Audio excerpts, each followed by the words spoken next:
नमस्ते दोस्तों, मैं प्रोफेसर सुभाष, हिंदी विभाग कुरुक्षेत्र विश्वविद्यालय कुरुक्षेत्र से आपके साथ चर्चा करूंगा आचार्य हजारी प्रसाद द्विवेदी के एक निबंध की, जिसका शीर्षक है भीष्म को क्षमा नहीं किया गया।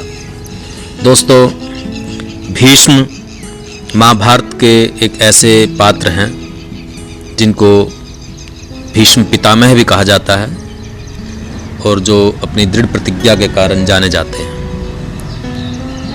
भीष्म एक तरफ अपनी प्रतिज्ञा में, संकल्प में महान हैं, तो दूसरी तरफ उनके किरदार पर प्रश्न चिन्ह भी है कि जब द्रौपदी का चीरहरण हो रहा था तब भी भीष्म चुप थे और उसी सभा में मौजूद थे।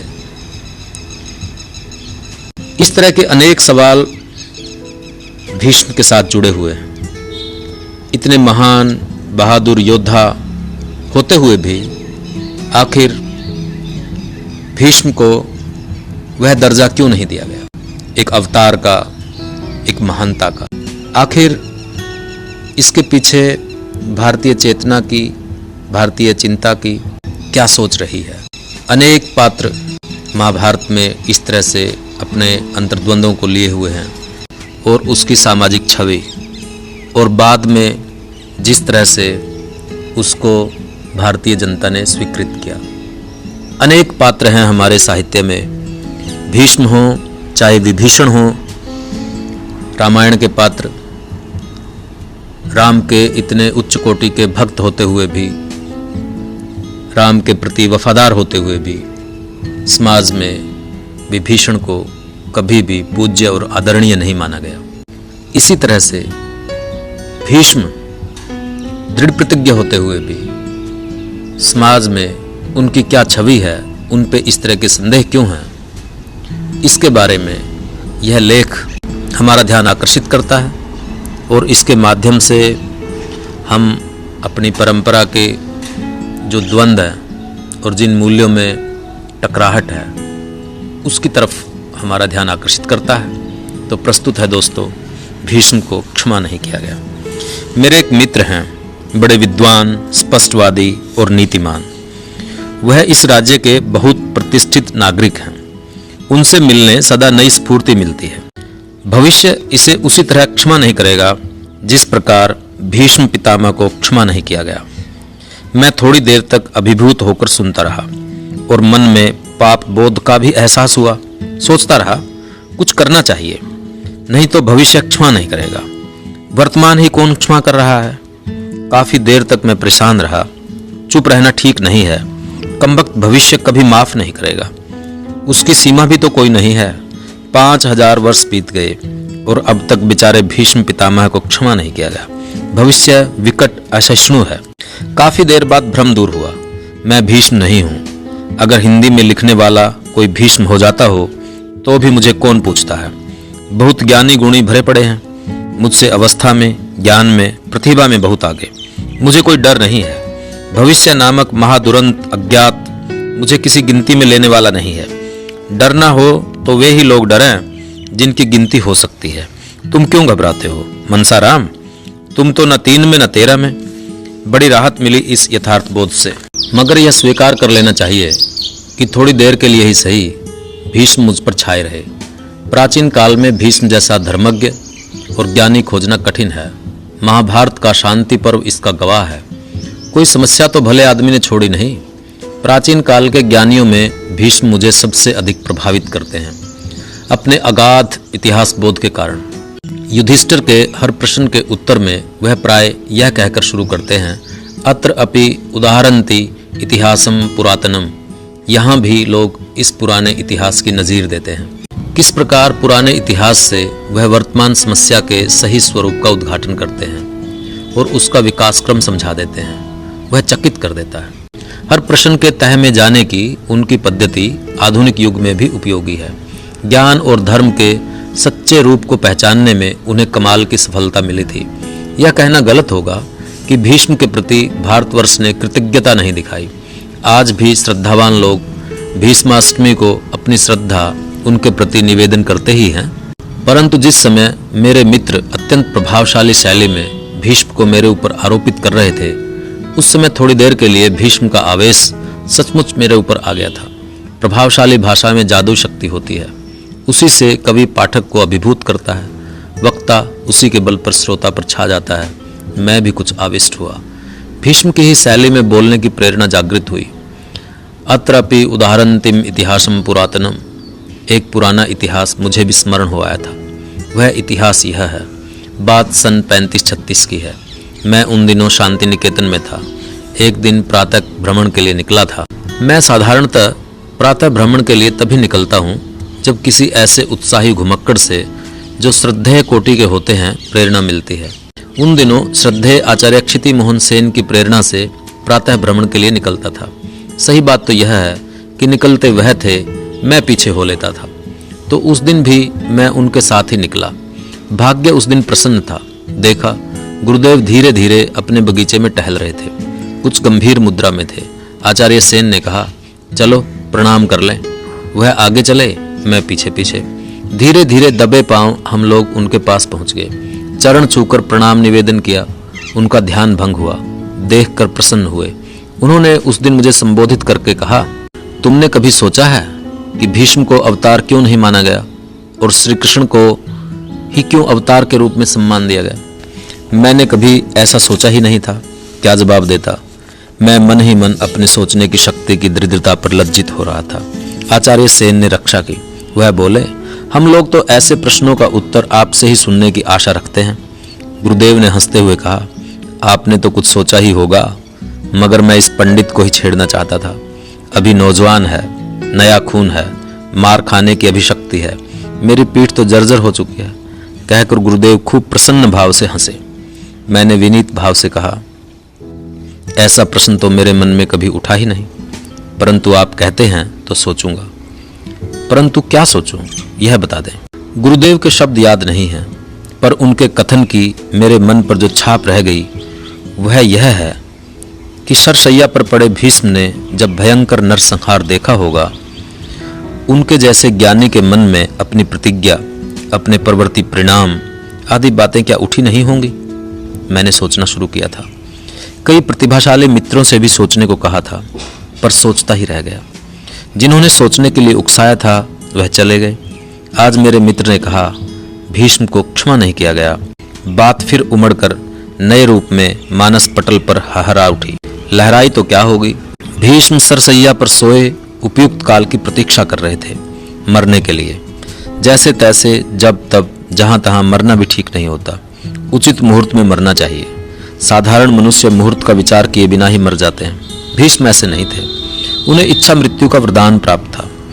जब तक उत्तम मुहूर्त न आ जाए तब तक वह मृत्यु नहीं चाहते थे। इसका फायदा उठाया युधिष्ठिर ने। सारी शंकाएं उनसे कह डाली और उत्तर भी वसूल किए।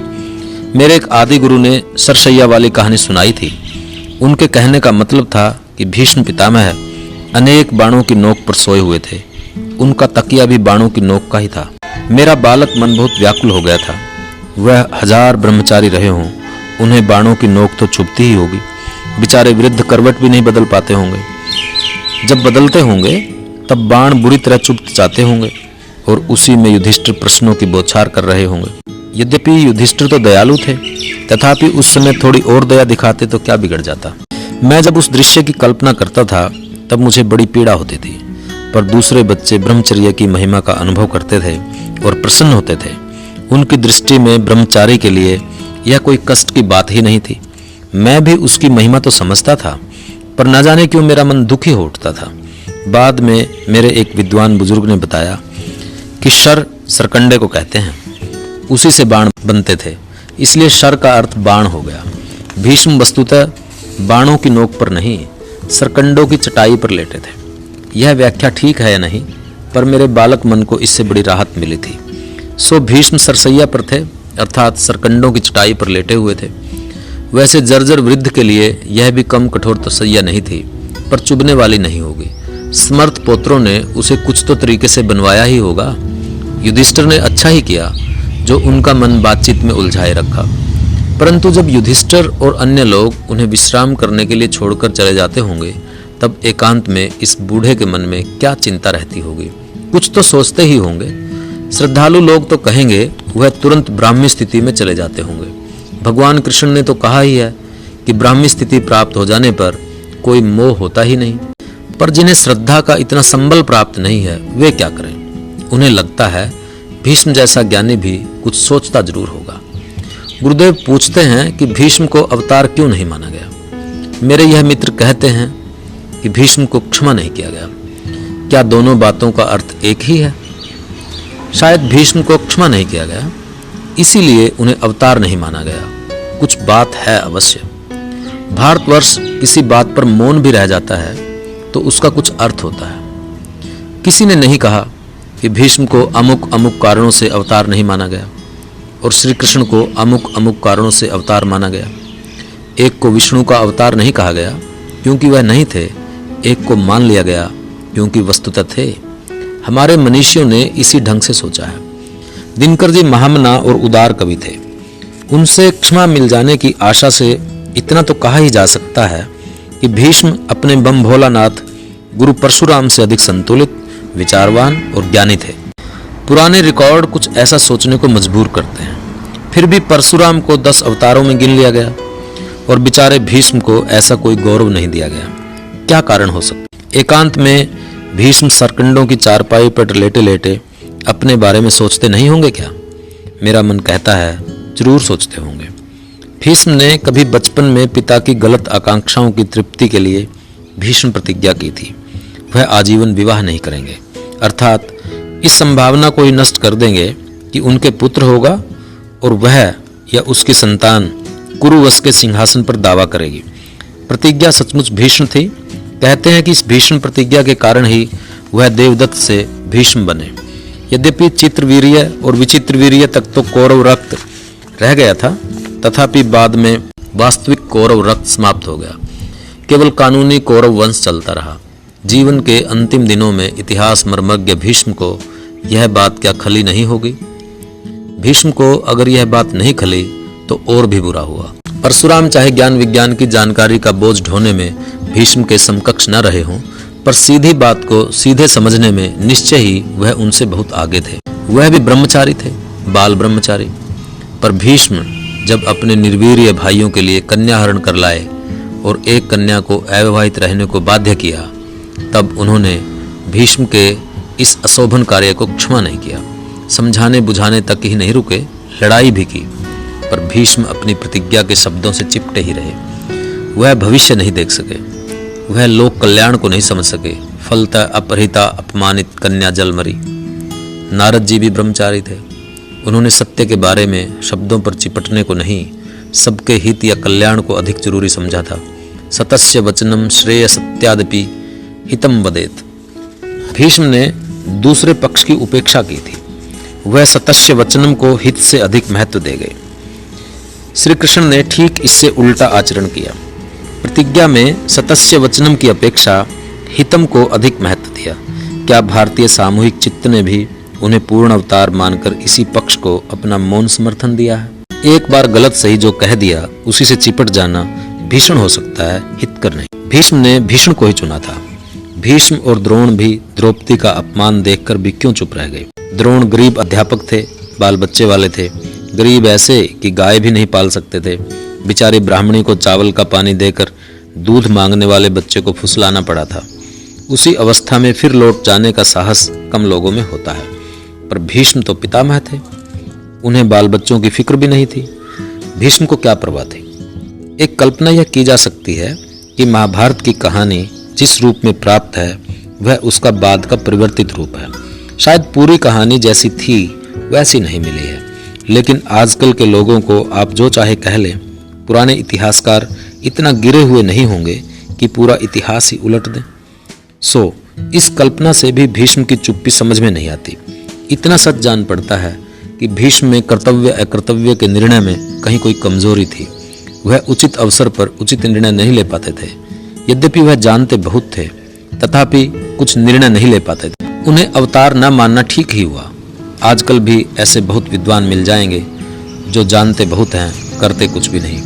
करने वाला इतिहास निर्माता होता है, सिर्फ सोचते रहने वाला इतिहास के भयंकर चक्र के नीचे पिस जाता है। इतिहास का रथ वह हाँकता है जो सोचता है और सोचे को करता भी है।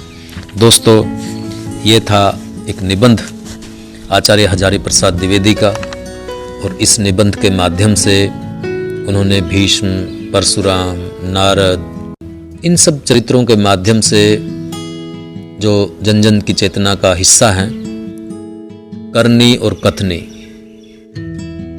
की एकता को स्थापित कैसे किया जाए, कौन व्यक्ति महान है, सिर्फ अपनी बात के ऊपर जिद्द के साथ खड़ा रहने वाला या हित की बात को सोचते हुए उसके लिए काम करने वाला। ये प्रश्न भीष्म पितामह के सामने भी होगा और श्री कृष्ण के सामने भी होगा, लेकिन निर्णय लिया श्री कृष्ण ने, इसीलिए वही महाभारत के नायक भी कहलाए। सत्य, अहिंसा, अपनी प्रतिज्ञाएं, अपने संकल्प, आखिर इन सब की कसौटी क्या है? इन सब की कसौटी है समाज हित, और उस समाज हित को स्थापित करने के लिए जरूरी क्या है? एक सही निर्णय जो समाज हित के लिए हो, और उसके लिए किए गए कर्म।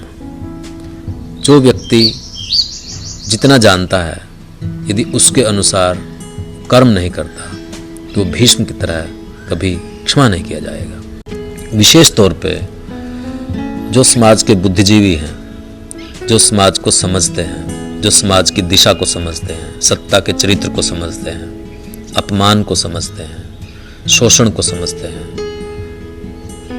वर्चस्वी की जुल्म को समझते हैं, और उसके बाद भी यदि भीष्म की तरह सभा में चुप रहते हैं तो उन्हें कभी माफ नहीं किया जाता।